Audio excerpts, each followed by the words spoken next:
we are green to lift the boom section. Confirm all clear. Maintain pressure on the hydraulic. Il fait près de moins 50 degrés à l'extrémité du monde. Devant nous s'étend une portion d'océan qui, honnêtement, ne ressemble même plus à un océan. C'est un champ vivant de glace. Il craque, il grince, il se déplace sans cesse, jamais immobile. Et de l'autre côté de cet abîme gelé se trouve le projet le plus audacieux jamais imaginé par l'humanité, un pont reliant l'Amérique du Nord à l'Asie. Il ne s'agit pas de traverser une rivière tranquille ni une baie paisible. C'est le détroit de Bering, un endroit où le sol se fissure, se disloque et broie tout ce qui tente de rester immobile. Ici, la glace dérive, s'entrechoque, se comprime et exerce une pression constante impitoyable. Alors une question s'impose, comment diable construire un pont dans un endroit pareil? On ne commence ni par des tours, ni par du béton. On commence par une mission beaucoup plus simple et pourtant vitale, survivre assez longtemps pour pouvoir construire. Car dans cet environnement, le véritable problème n'est pas la construction elle-même. Le vrai défi, c'est de faire fonctionner la logistique dans un monde qui ne pardonne aucune erreur. Avant de poser la moindre fondation, les équipes doivent créer quelque chose que l'Arctique n'offre jamais de lui-même un corridor stable. Tout commence avec les brise-glaces d'immenses navires qui fendent la mer gelée pour ouvrir un passage permettant à la flotte logistique de s'approcher du site. Mais ici, la glace n'est pas seulement épaisse, elle est sous pression permanente. Elle dérive, elle percute, elle se comprime. Et dès qu'un passage est ouvert, l'océan tente aussitôt de le refermer, comme une plaie qui chercherait à cicatriser. Il n'y a pas de port fiable, pas de chaîne d'approvisionnement classique, encore moins de zone de montage pratique. Ainsi, la première véritable phase de construction ne concerne même pas le pont, elle concerne les camps de base. Ces camps sont de véritables villes modulaires acheminées par avion, puis assemblées dans des conditions extrêmes, chauffées hermétiquement closes, renforcées. Sans elles, rien n'est possible. Et si le chauffage tombe en panne, le projet ne se met pas en pause, il meurt. Ces installations deviennent la ligne de vie du chantier, logement, production d'énergie, centre médical, atelier de maintenance, station de soudage. Tout ce qui permet à des milliers de travailleurs de rester en vie au-dessus d'une mer gelée en perpétuel mouvement. Même avec des camps opérationnels, ériger la moindre structure serait inutile sans savoir exactement où l'on construit. Le fond du détroit de Bering est profondément traître. Sous la couche de vase se trouvent des sédiments instables, reposant sur la roche des strates faibles qui se déplacent sous la pression et des poches géologiques qui réagissent différemment selon la température et la profondeur. Avant même de tracer la première ligne d'un pilier, les ingénieurs doivent partir à la recherche de quelque chose de rare dans l'Arctique, la certitude. Des systèmes de cartographie marine scrutent la géologie enfouie sous le fond marin. Des plateformes de forage descendent profondément pour identifier des points d'ancrage capables de soutenir une structure pendant des générations. Chaque décision est sans appel. Dans ce froid extrême, l'acier ne se contente pas d'être froid, il devient fragile. Une soudure imparfaite peut se rompre comme du verre. C'est pourquoi aucune approximation n'est tolérée. Chaque emplacement est validé, vérifié et revérifié, car ici la moindre erreur ne se contente pas de coûter du temps ou de l'argent, elle met en péril l'existence même du pont. Dans le détroit de Bering, le froid ne ralentit pas seulement le travail humain, il menace directement les matériaux. L'acier soumis à des températures extrêmes devient cassant. Une soudure défectueuse peut se briser comme du verre. Pour éviter cela, le projet exige bien plus que des matériaux standards. Le pont nécessite de l'acier cryogénique spécialement conçu pour résister à des températures extrêmement basses, sans se fissurer lorsque le thermomètre chute brutalement. Mais la solution ne s'arrête pas au choix des matériaux. Ici, transporter des éléments entièrement fabriqués à travers cet environnement hostile représente un risque trop élevé. C'est pourquoi le chantier apporte avec lui sa propre capacité de production. Des barges flottantes et des usines mobiles sont installées à proximité immédiate de la zone de construction. Elles permettent de produire sur place des éléments structurels et un béton spécial parfaitement adapté aux conditions locales. Cette approche réduit les risques logistiques, mais elle impose une discipline absolue en matière de contrôle qualité. Chaque pièce fabriquée doit être conforme dès sa sortie, car dans cet environnement, la moindre défaillance n'attend pas des années pour se révéler, elle se manifeste immédiatement, souvent de manière brutale et irréversible. Un défi qui semble presque absurde devient pourtant bien réel. Pour construire un pont, il faut des camions lourds. Et pour faire circuler des camions lourds sur la glace marine, il faut construire la glace. La glace naturelle peut être épaisse, mais elle n'est pas conçue pour supporter jour après jour des convois transportant des centaines de tonnes. Les équipes épaississent donc la glace de manière artificielle. Elles inondent sa surface, laissent l'eau geler, puis répètent le processus couche après couche. Peu à peu, cette stratification transforme la glace en une plateforme renforcée, capable de supporter le trafic lourd sans céder sous la pression. Parallèlement, un élément clé du détroit change complètement la stratégie, une île rocheuse située près du centre. Contrairement à la glace, elle ne dérive pas, elle ne se déplace pas. Elle offre quelque chose d'inestimable dans cet environnement, la stabilité. Cette île est découpée nivelée, façonnée de force pour devenir un véritable hub de montage.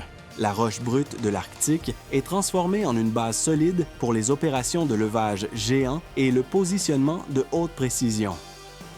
À partir de ce point fixe, le projet peut enfin commencer à ancrer quelque chose de permanent dans un monde qui ne cesse de bouger. Vient alors la machine qui débloque la phase suivante du projet, un grue titanesque conçu pour soulever des charges démesurées dans des conditions extrêmes. Elle est capable de lever des milliers de tonnes tout en luttant contre des vents violents et des embruns glacés.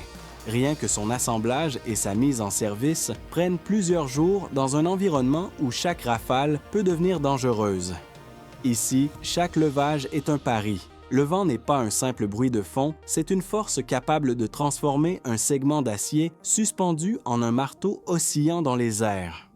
La moindre erreur de synchronisation peut avoir des conséquences catastrophiques.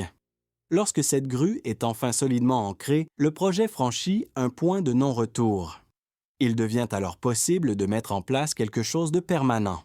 Et cela commence par un moment clé, l'immersion de la première fondation. Cette fondation n'est pas simplement déposée et bétonnée sur place. Elle descend comme un module lunaire. Un gabarit d'acier gigantesque est lentement immergé dans une eau sombre presque gelée, guidée par sonar et par des robots sous-marins. La visibilité est quasi nulle et les tolérances d'alignement sont impitoyables. Il faut atteindre une précision absolue des dizaines de mètres sous la surface pendant que la glace continue de se déplacer au-dessus.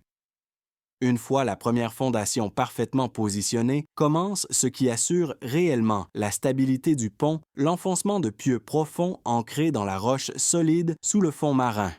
Il n'est pas question d'appui superficiel. Ces pieux doivent résister à la dérive de la glace, aux tempêtes, aux marées violentes et à des décennies de fatigue structurelle. Le processus est brutal.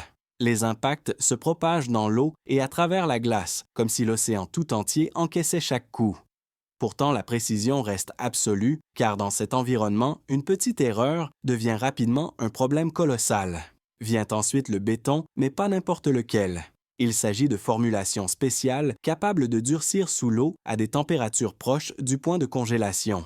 Mais le béton possède sa propre traîtrise, lors de la prise, il génère de la chaleur. Si cette chaleur n'est pas répartie uniformément, des fissures internes peuvent apparaître invisibles à l'œil nu jusqu'à ce qu'il soit trop tard.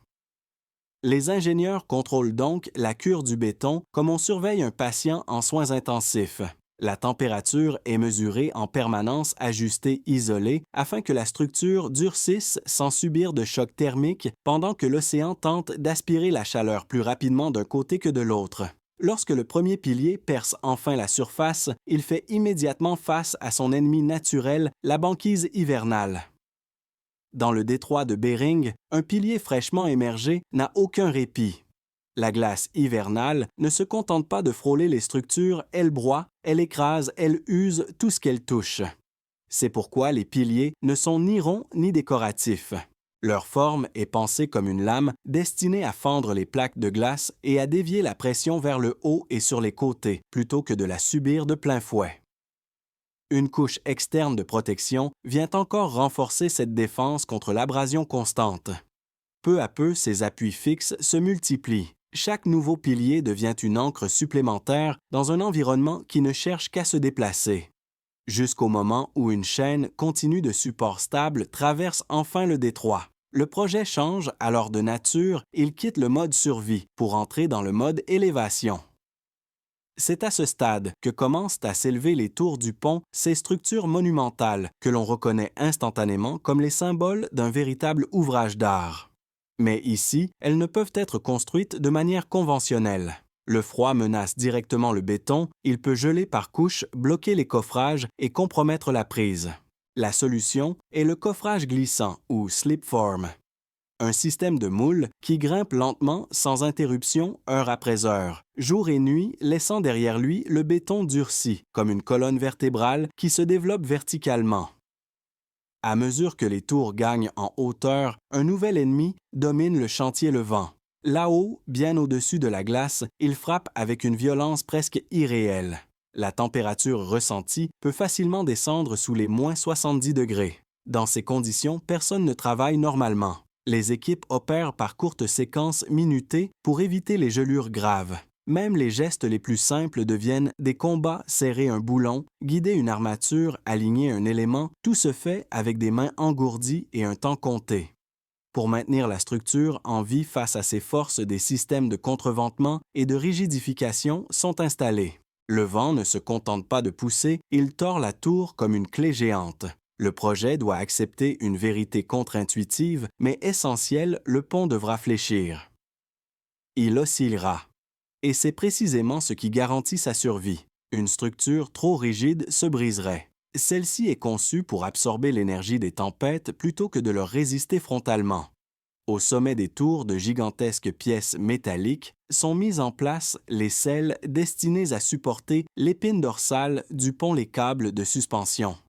Leur installation marque le début de la phase la plus spectaculaire du chantier, relier les tours à travers l'immense portée du détroit.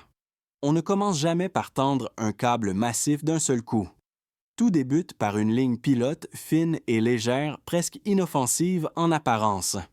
Un drone ou un système spécialisé traverse la portée avec ce premier fil qui devient ensuite le guide de tout le reste. C'est alors que débute le processus de spinning. Des milliers d'allers-retours sont effectués pour étirer des fils individuels un par un. Chaque passage ajoute de la résistance du volume jusqu'à ce que le câble principal n'existe plus comme un élément posé, mais comme une structure littéralement tissée dans les airs.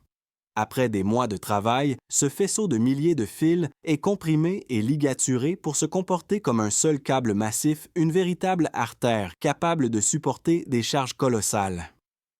Viennent ensuite les suspentes verticales reliant le câble principal au tablier.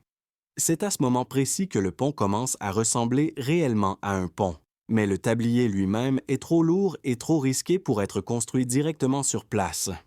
Il est donc fabriqué ailleurs, dans un environnement contrôlé, puis transporté sous forme de sections gigantesques. Chaque segment pèse des milliers de tonnes. Leur levage est lent, chirurgical et terrifiant. Le vent peut transformer un tel bloc en pendule mortelle. Tout est donc réglé au millimètre. Les équipes en hauteur attendent pour réceptionner chaque segment, l'aligner parfaitement et le fixer aux suspentes. Ici, il n'existe pas de presque. L'alignement doit être parfait avant toute soudure définitive.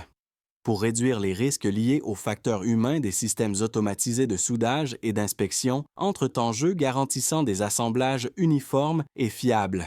Car ici, un défaut n'est pas seulement inesthétique, c'est une faiblesse que l'Arctique exploitera sans relâche pendant des décennies. Segment après segment, le tablier progresse depuis chaque rive jusqu'au moment le plus symbolique du chantier, la pièce finale. La pièce de fermeture, celle qui scelle définitivement la portée.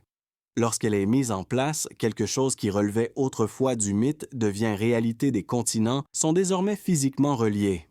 Mais même à ce stade, le projet n'est pas terminé. Une chaussée entièrement exposée au vent du détroit de Bering serait infernale et dangereuse pour la circulation. Dans des rafales proches de celles d'un ouragan polaire, la stabilité n'est pas un luxe, c'est une nécessité absolue. La solution adoptée est exceptionnelle à cette échelle, le pont est entièrement fermé. Des structures métalliques en forme de nervures s'élèvent au-dessus du tablier pour former une coque aérodynamique. Des panneaux multicouches scellent l'ensemble conçu pour résister au froid extrême, aux impacts et empêcher l'accumulation de glace.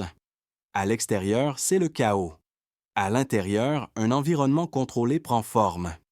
Une fois l'enveloppe du pont achevée, viennent les systèmes qui le rendent réellement exploitable. Le tablier reçoit un revêtement routier spécialement conçu pour le froid extrême, accompagné de la signalisation des voies d'arrêt d'urgence et de milliers de LED capables de transformer la nuit polaire en plein jour. Des systèmes de ventilation sont installés pour évacuer les gaz, ainsi que des capteurs des dispositifs de détection et de suppression d'incendie, car dans une structure fermée, le moindre accident ne peut pas devenir une catastrophe. L'ambition va encore plus loin. Des corridors d'infrastructure sont intégrés pour accueillir à l'avenir des lignes ferroviaires. Car l'objectif n'est pas seulement le trafic automobile. Il s'agit du fret, de la logistique et de la création d'un axe terrestre continu entre continents capable de redessiner les routes commerciales à l'échelle mondiale. Vient alors la phase qui sépare une prouesse impressionnante d'un ouvrage historique, l'inspection et la preuve de vie. Rien n'est validé à l'instinct. Tout est mesuré, scanné, analysé.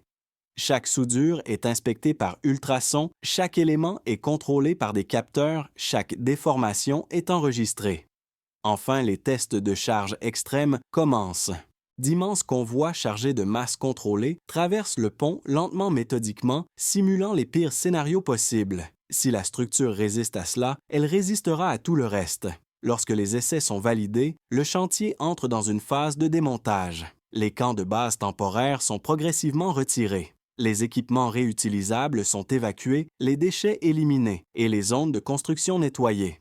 Le paysage change lentement. La glace continue de se déplacer comme elle l'a toujours fait. Mais désormais, quelque chose ne dépend plus d'elle. Vient alors le moment qui transforme l'ingénierie en histoire la première traversée. Le voyage commence du côté de l'Alaska. L'entrée sur le pont est douce, presque silencieuse. À l'extérieur, le monde hurle le vent, la glace qui craque les plaques qui s'entrechoquent. Mais à l'intérieur de la coque protectrice, ces sons s'estompent. En roulant l'irréel s'impose peu à peu. Sous le pont, la glace se fissure et dérive comme toujours, l'océan tente de redevenir océan. Et pourtant, vous passez au-dessus sur une route qui, pendant des millénaires, aurait été impossible sans bateau ni avion. Au milieu du trajet, vous franchissez l'île centrale, devenue le point d'ancrage le plus solide de l'ensemble du système. Puis, sans rupture visible, vous traversez d'un continent à l'autre. Deux mondes séparés par la glace, la distance et l'histoire sont désormais reliés, non pas parce que l'Arctique s'est montré clément, mais parce que l'ingénierie a appris à lui tenir tête. Ce pont n'est pas seulement une structure d'acier et de béton. C'est une déclaration. La preuve qu'aucune frontière naturelle, ni le froid, ni la glace, ni la distance n'est véritablement infranchissable lorsque la volonté humaine, la science et l'ingénierie avancent ensemble. Mais une question demeure. Si nous sommes capables de relier deux continents à travers l'un des environnements les plus hostiles de la planète, jusqu'où sommes-nous prêts à aller ensuite? Et surtout pourquoi?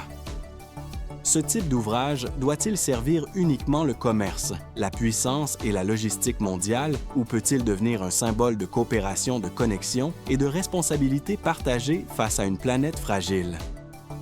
La technologie nous donne désormais les moyens de transformer l'impossible en réalité. Reste à savoir comment nous choisirons de les utiliser. Et vous, qu'en pensez-vous? Ce pont est-il une victoire de l'humanité ou un avertissement sur notre rapport à la Terre? Si cette réflexion vous a interpellé, partagez-la. Laissez votre point de vue en commentaire et abonnez-vous pour continuer à explorer les projets qui redessinent les limites du possible.